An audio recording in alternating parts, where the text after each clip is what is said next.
Hello everyone. आज का हमारा टॉपिक है UV spectroscopy. Let us first start with the term spectroscopy.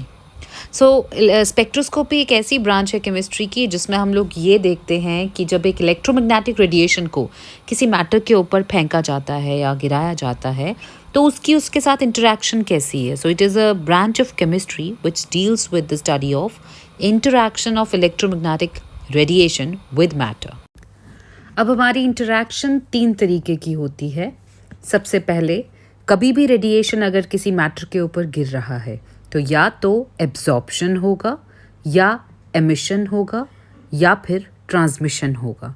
So these are the 3 phenomenas which might occur जब भी radiation गिरेगी किसी मैटर के ऊपर। एब्जॉर्प्शन का मतलब है कि कुछ लाइट एब्जॉर्ब कर ली गई है मैटर के द्वारा, ठीक है ना। जैसे मतलब हम लाइट डाल रहे हैं और उसने एब्जॉर्ब कर ली लाइट को, fraction of light has been absorbed, उसको बोलते हैं absorption.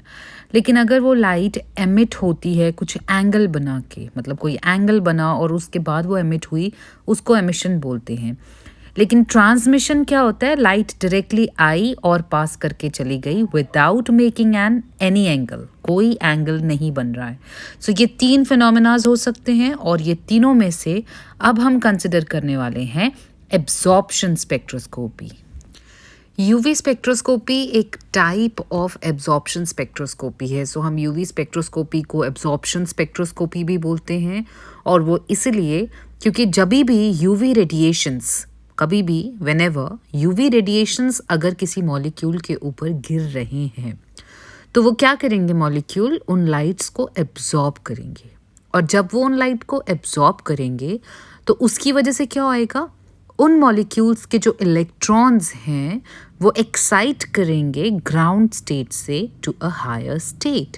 So that's why UV spectroscopy क्या है, एक टाइप की एब्जॉर्प्शन स्पेक्ट्रोस्कोपी है इन विच light of the UV molecule is absorbed by a molecule, and this results into the excitation of electrons from the ground state to the higher state. अब क्योंकि यहाँ पे electrons की एक्साइटेशन होती है, promotion of electrons होती है, कहाँ से कहाँ, ग्राउंड से एक्साइटेड स्टेट पे, इसीलिए हम इसको इलेक्ट्रॉनिक स्पेक्ट्रोस्कोपी भी बोलते हैं, because of the promotion of electrons from the ground state to the excited state. चलिए तो अब बात करते हैं हम इसकी रेंज के बारे में। तो हमने अपने यूवी रेडिएशन के रेंज को 2 पार्ट्स में डिवाइड किया है।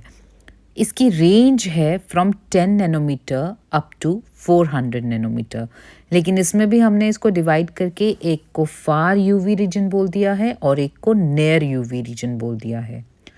फार यूवी रीजन की रेंज है from 10 to 200 nanometer, from 10 to 200 nanometer, that means below 200। Near range जो है, near UV range, that exists from 200 to 400 nanometer. So हमने अपनी रेंज को 2 पार्ट्स में डिवाइड किया, एक को फार यूवी रीजन बोला, एक को नियर यूवी रीजन बोला। जो फार यूवी है वो 10 नैनोमीटर से लेकर के 200 नैनोमीटर तक है, दूर है, विजिबल से दूर है ना। और जो नियर यूवी रेंज है वो कितनी है, 200 से 400 नैनोमीटर रेंज पे है। नियर इसलिए बोला क्योंकि ये विजिबल रीजन के क्लोज है। विजिबल रीजन कहाँ से कहाँ तक होता है, 400 नैनोमीटर से 800 नैनोमीटर तक।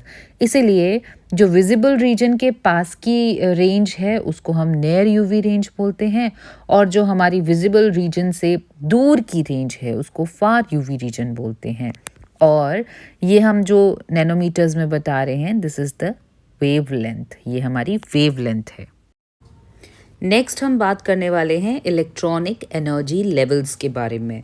तो जैसे कि हमें पता है कि जब भी हम एक मॉलिक्यूल को बनाते हैं, उसको कंसिडर करते हैं, तो उसकी ऑर्बिटल पिक्चर डायग्राम में हमारे पास एक बॉन्डिंग मॉलिक्यूलर ऑर्बिटल आता है और एक एंटी बॉन्डिंग मॉलिक्यूलर ऑर्बिटल आता है। बॉन्डिंग मॉलिक्यूलर ऑर्बिटल की एनर्जी हमेशा लोअर होती है और एंटी बॉन्डिंग मॉलिक्यूलर ऑर्बिटल की एनर्जी हमेशा हायर होती है।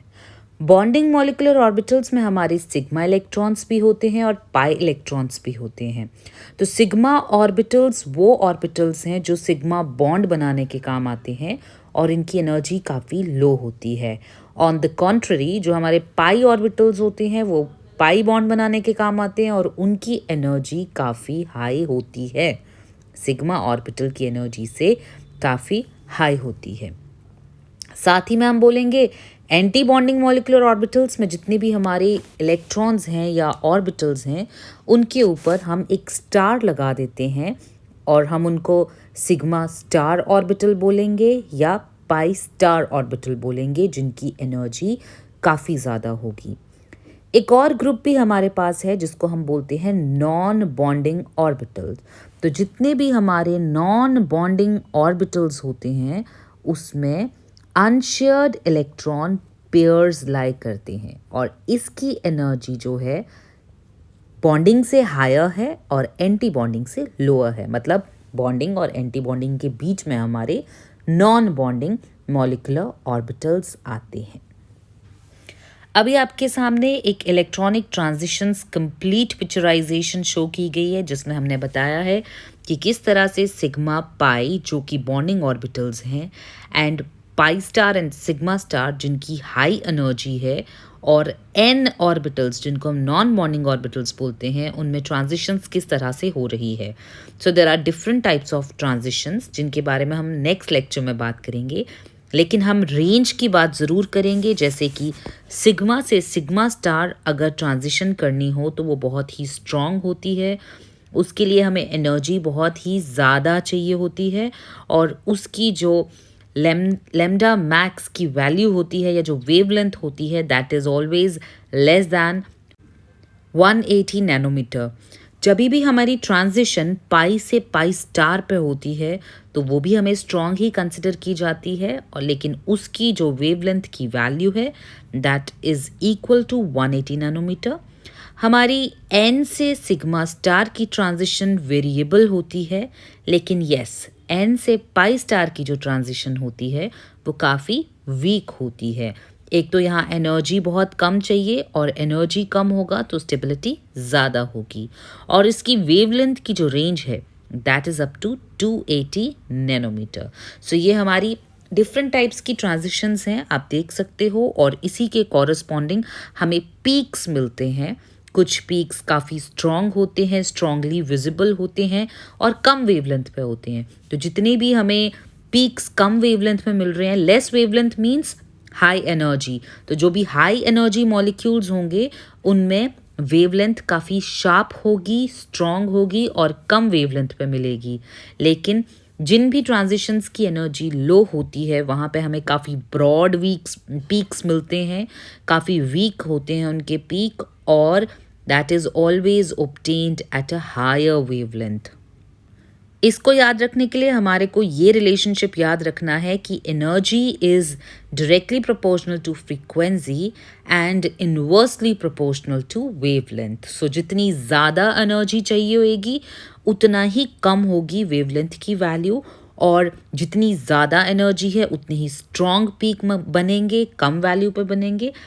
जब एनर्जी बहुत कम चाहिए तो स्टेबिलिटी बहुत ज़्यादा होती है और वेवलेंथ की वैल्यू भी काफ़ी हाई होती है, लेकिन हमारे पीक्स काफ़ी वीक होते हैं। सो आज के लेक्चर में हम इतना ही करेंगे, नेक्स्ट लेक्चर के लिए वेट कीजिए। आई होप आप लोगों को समझ आ रहा है। You can ask me the queries in the comment section. Like, subscribe, share and keep supporting. Thank you so much and have a great day.